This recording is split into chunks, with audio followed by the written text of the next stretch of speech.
These are what we think are the four biggest mistakes that owners make when they're trying to sell their company. The first is not knowing all the options for how to take money off a table.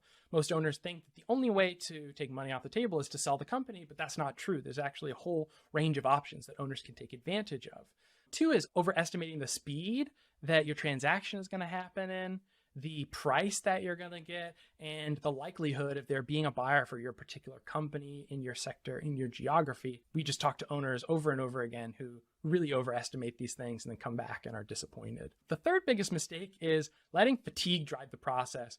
A lot of owners are ready to get out. We totally get it. You've spent years and years building this company, and the last few years have been really hard. And oftentimes owners who are still around, it's been some of the most challenging years of their tenure as the leader of a company. And so they're fatigued. And so oftentimes we see owners make the mistake of letting that fatigue drive their sale process. It's important to remind yourself that this is the most important decision you're ever going to make about your company. Letting your fatigue drive the process now is probably not going to lead you to the outcome that you want.